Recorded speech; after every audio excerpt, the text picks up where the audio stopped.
ಭಾರತ್ ಜೋಡೋ ಭವನದಲ್ಲಿ ಭಾರಿ ಹೈಡ್ರಾಮಾ ನಡೆದಿದೆ. ಸಾಕಷ್ಟು ಶಾಸಕರು ಸಚಿವಾಕಾಂಕ್ಷಿಗಳಾಗಿದ್ರು, ಆದರೆ ಎಲ್ರಿಗೂ ಕೂಡ ಸಚಿವ ಸ್ಥಾನ ಸಿಗೋದಕ್ಕೆ ಸಾಧ್ಯ ಇಲ್ಲ, ಸಿಕ್ಕಿಲ್ಲ ಕೂಡ. ಇದರಿಂದ ಸಾಕಷ್ಟು ಆಕ್ರೋಶಗಳು ಕೂಡ ವ್ಯಕ್ತವಾಗಿದೆ. ದಿನೇಶ್ ಗುಂಡೂರಾವ್ ಅವರ ಬೆಂಬಲಿಗರು ಆಕ್ರೋಶವನ್ನು ವ್ಯಕ್ತಪಡಿಸಿದ್ದಾರೆ. ಕಾರ್ಯಕರ್ತರು ಈ ಭಾರತ್ ಜೋಡೋ ಭವನಕ್ಕೆ ನುಗ್ಗಿ ಹೈಡ್ರಾಮಾವನ್ನ ಸೃಷ್ಟಿ ಮಾಡಿದ್ದಾರೆ. ವೇದಿಕೆಗೆ ನುಗ್ಗಿ ಹರಿಪ್ರಸಾದ್ ಭಾಷಣಕ್ಕೆ ಅಡ್ಡಿಪಡಿಸಿದ್ದಾರೆ. ಡಿಕೆ ಶಿವಕುಮಾರ್ಗೆ ಡೌನ್ ಡೌನ್ ಅನ್ನೋ ಘೋಷಣೆಯನ್ನ ಕೂಗಿ ಆಕ್ರೋಶವನ್ನ ವ್ಯಕ್ತಪಡಿಸಿದ್ದಾರೆ. ಕೆಪಿಸಿಸಿ ಅಧ್ಯಕ್ಷ ಹರಿಪ್ರಸಾದ್ ಅವರ ಮುಂದೆ ಆಕ್ರೋಶ ಸ್ಫೋಟಗೊಂಡಿದೆ. ಎಲ್ಲರಿಗೂ ಕೂಡ ಸಚಿವ ಸ್ಥಾನವನ್ನ ಕೊಡೋಕ್ಕಾಗೋದಿಲ್ಲ. ದಿನೇಶ್ ಗುಂಡೂರಾವ್ ಕೃಷ್ಣಪ್ಪ ಬೆಂಬಲಿಗರ ವಿರುದ್ಧ ಗರಂ ಆಗಿದ್ದಾರೆ. ಈ ಸಂದರ್ಭದಲ್ಲಿ ಡಿಕೆ ಹರಿಪ್ರಸಾದ್ ಗರಂ ಆಗಿ ಕಿಡಿಕಾರಿದ್ದಾರೆ. ಸಾಮಾನ್ಯ ಕಾರ್ಯಕರ್ತರು ನಿಮಗೆಲ್ಲ ಹಕ್ಕಿದೆ, ಆದ್ರಿಂದ ನೀವು ಹೇಳಿರೋದು ನಾನು ಕೇಳಿಸ್ಕೊಂಡಿದ್ದೀನಿ. ಬ್ಲಾಕ್ ಪ್ರೆಸಿಡೆಂಟ್ ಅವರು ಜವಾಬ್ದಾರಿಯಿಂದ ಮಾತಾಡಿದ್ದಾರೆ, ಅವ್ರು ಹೇಳಿದ್ದೀನಿ, ನಾನು ಕೇಳಿಸ್ಕೊಂಡಿದ್ದೀನಿ. ಮುಂದಿನ ದಿನಗಳಲ್ಲಿ ನಾನು ಏನು ಮಾಡಬೇಕು ಅದನ್ನ ಮಾಡ್ತೀನಿ. ದಯವಿಟ್ಟು ಬಂದಿದ್ದೀನಿ. ಆಯ್ತು, ಧನ್ಯವಾದಗಳು, ನಮಸ್ಕಾರ.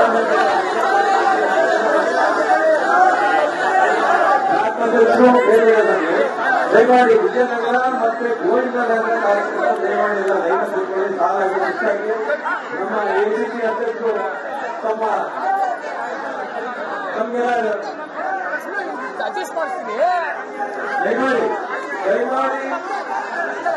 ದಯಮಾಡಿ ವಿಜಯನಗರ ಗೋವಿಂದನಗರ ಅಂಗೀಕಾರ ಮಾಡ್ತಾರೆ. ಪಕ್ಷದಲ್ಲಿರ್ತಕ್ಕಂಥವ್ರು ಯಾರಾದ್ರೂ ನನ್ನ ಹತ್ರ ರಾಜೀನಾಮೆ ತೆಗೆದುಕೊಂಡು ಬಂದ್ರೆ ಅವ್ರನ್ನ ನಾನು ಸಮಜಾಯಿಸಿ ವಾಪಸ್ ಕಳಿಸ್ತಕ್ಕಂಥ ಕೆಲಸವನ್ನು ಮಾಡ್ತೇನೆ. ಈಗ 20ಕ್ಕೂ ಹೆಚ್ಚು ಜನ ಶಾಸಕರ ಅಸಮಾಧಾನ ಬಿಜೆಪಿ ಒಂದು ಭಾಗ ಸರ್ ಟೀಕೆಗಿಂತ ನಿಮ್ಮಲ್ಲಿರುವಂತವರೇ ಅಸಮಾಧಾನ. ಈಗ ಮೂರು ವರ್ಷ ಕೊಟ್ಟವರಿಗೆ ಮತ್ತೆ ರಿಪೀಟ್ ಮಾಡಿದ್ದೀರಾ, ಹೊಸ ಮುಖ್ಯವಾಗಿ ಕೊಡ್ತೀವಿ ಹಲವರಿಗೆ. ಈಗ ಕೆಲವು ಸಮುದಾಯದಲ್ಲಿ ಕೆಲವು ನಾಯಕರಿದ್ದಾರೆ, ಅವ್ರು ಬೆಳೆದು ನಿಂತಿದ್ದಾರೆ, ಅವ್ರನ್ನ ಹಾಳು ಮಾಡ್ಲಿಕ್ಕೆ ಆಗೋದಿಲ್ಲ. ಕೆಲವು ಸಮುದಾಯದಲ್ಲಿ ಭಂಡಾರವೇ ಇದೆ, ನಾಯಕತ್ವ ಭಂಡಾರವೇ ಇದೆ, ಎಲ್ಲರೂ ಸಹ ಸಮಾಧಾನ ಮಾಡ್ಲಿಕ್ಕೆ ಆಗೋದಿಲ್ಲ. ಆದ್ರಿಂದ ಕೆಲವು ಸಮುದಾಯಕ್ಕೆ ಅನ್ರೆಪ್ರೆಸೆಂಟೆಡ್ ಕಮ್ಯುನಿಟೀಸ್ ಅಂತ ಇರ್ತಾರೆ ನೋಡಿ, ಅವ್ರಿಗೆ ಯಾವತ್ತೂ ಸಹ ಪ್ರಾತಿನಿಧ್ಯ ಸಿಗದೇ ಇರತಕ್ಕಂಥ ಸಮುದಾಯಗಳಿಗೆ ಅವಕಾಶಗಳನ್ನು ಮಾಡಿಕೊಟ್ಟಿದ್ವಿ. ಈಗ ನಾಯಕರಲ್ಲೇ ಈಗ ನಿನ್ನೆ ನೋಡ್ಬೇಕಾದ್ರೆ ಯಶವಂತರಾಯಗೌಡ ಪಾಟೀಲ್ ಹೇಳಿದ್ರು, ನನಗೂ ಎಂಪಿ ಪಾಟೀಲ್ ನೇರ ಯುದ್ಧ ಇಲ್ಲ ಅಂತ ಹೇಳಿ. ಅದು ಈಗ ಶಾಸಕರಲ್ಲೆಲ್ಲ ಹೆಂಗ್ ನಡೀತಾ ಇದೆ ಸರ್? ಏನಿಲ್ಲ, ನಾನು ರಾಯಗೌಡ್ರಿಗೆ ಮಾತಾಡಿದ್ದೀನಿ, ಯಶವಂತರಾಯಗೌಡ್ರಿಗೆ ನನ್ನ ಹತ್ರ ಮಾತಾಡ್ದೇನು ಬಗೆಹರಿಸ್ತೀವಿ, ಅದೇನು ದೊಡ್ಡ ವಿಚಾರ ಅಲ್ಲ. ಅವರ ಭೇಟಿಯಾಗಲಿಕ್ಕೆ ನೂತನ ಸಚಿವರು ಕೂಡ ಇಬ್ರು ಹೋಗ್ತಾರೆ, ಅವ್ರಿಗೂ ಕೂಡ ಸಿಗೋದಿಲ್ಲ. ನಿನ್ನೆಯಿಂದ ಯಾರ ಸಂಪರ್ಕಕ್ಕೂ ಸಿಗ್ತಾ ಇಲ್ಲ ನಾನು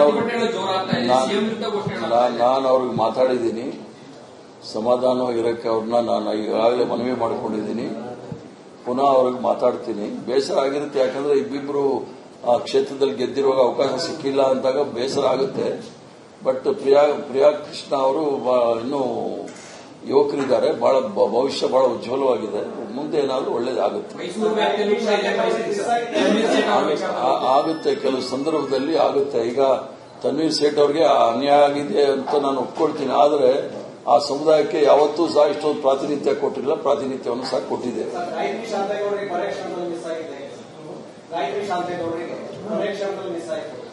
ಗಾಯತ್ರಿ ಅದನ್ನ ನಾವು ಚರ್ಚೆ ಮಾಡುವಂತ ವಿಚಾರ ಅಲ್ಲ. ಅದು ಕಾಂಗ್ರೆಸ್ ಪಕ್ಷದಲ್ಲಿ ಕೆಲವು ತೀರ್ಮಾನಗಳನ್ನು ತಗೊಳ್ತಾ ಇರ್ತಾರೆ. ಎಲ್ಲರಿಗೂ ಸಹ ಸಮ ಅವಕಾಶಗಳು ಕೊಡ್ತಕ್ಕಂತ ಒಂದು ಕೆಲಸವನ್ನು ಪ್ರಯತ್ನ ಮಾಡಿದ್ವಿ ಅಷ್ಟು. ಅದು ಬಿಟ್ಟರೆ ಬೇರೆ ಏನು ಇಲ್ಲ. ಮೂರು ಪಟ್ಟಿ ಬದಲಾಯಿತು. ರಾಜ್ಯಭವನಕ್ಕೆ ಕಳಿಸೋದು ಮೊದಲು ಮೂರು ಪಟ್ಟಿ ಬದಲಾಗ್ತವೆ. ಒಬ್ರು ನಾವು ಸಂಸದ ಸ್ಥಾನಕ್ಕೆ, ಶಾಸಕ ಸ್ಥಾನಕ್ಕೆ, ನಮ್ಮ ಕುಟುಂಬ ಸಮಸ್ಯೆಗೆ ರಾಜೀನಾಮೆ ಕೊಡ್ತೀವಿ, ಬೆದರಿಕೆ ಆಗ್ತಾರೆ. ನೀವು ಅಂತ ರಕ್ಷಣೆ ಸಚಿವರು ಮಾಡ್ತೀರಾ, ಅದು ಹೇಗೆ ಸರ್? ಈಗ ಅವರು ಎಲ್ಲೂ ಸಹ ಹೇಳಿಕೆ ಕೊಡ್ಲಿಲ್ವಲ್ಲ, ನಾವು ಮೂರು ಜನ ರಾಜೀನಾಮೆ ಕೊಡ್ತೀವಿ ಅಂತ ಹೇಳಿ. ನಾನೆಲ್ಲೂ ಸಹ ಪತ್ರಿಕೆಗಳಲ್ಲಿ ನೋಡ್ಲಿಲ್ಲ, ನನಗೂ ಸಹ ಹೇಳಿಲ್ಲ ಅವ್ರು ರಾಜೀನಾಮೆ ಕೊಡ್ತೀವಿ ಅಂತ ಹೇಳಿ. ಬೆನ್ನಿಗೆ ಚೂರಿ ಹಾಕಿದವ್ರಿಗೆ ಅವರಿಗೆ ಸಚಿವ ಸ್ಥಾನ ಕೊಟ್ಟಿದ್ದಾರೆ. ಬೆನ್ನಿಗೆ ಚೂರಿ ಹಾಕಿದವ್ರಿಗೆ ಸಚಿವ ಸ್ಥಾನ ಸಿಕ್ಕಿದೆ ಅಂತ ಅಶೋಕ್ ಅವರು ಹೇಳ್ತಿದ್ರು. ಯಾರು ಸಾಮ್ರಾಟ್ ಅಶೋಕನ? ಆ ಸಾಮ್ರಾಟ್ ಅಶೋಕನ್ಗೆ ಬೆನ್ನಿಗೆ ಎಷ್ಟು ಹಾಕಿದ್ದಾರೆ ಅಂತ ಕೇಳಿ ಯತ್ನಾಳ್ ಕೇಳಿದ್ರೆ ಹೇಳ್ತಾರೆ.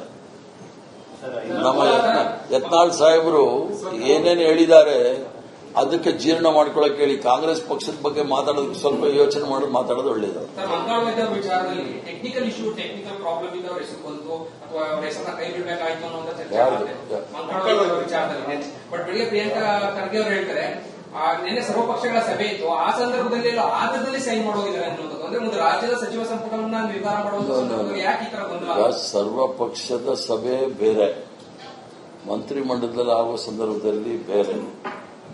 ಆ ವಿಚಾರಗಳನ್ನ ಅದೇನಾಗಿದೆ ಅನ್ನೋದು ನಾವು ಚರ್ಚೆ ಮಾಡಕ್ ಆಗೋದಿಲ್ಲ. ಅದನ್ನ ಪಕ್ಷದ ದೃಷ್ಟಿಯಿಂದ ನಾವು ಮಾಡಿದ್ದೇವೆ. ಅವ್ರಿಗೂ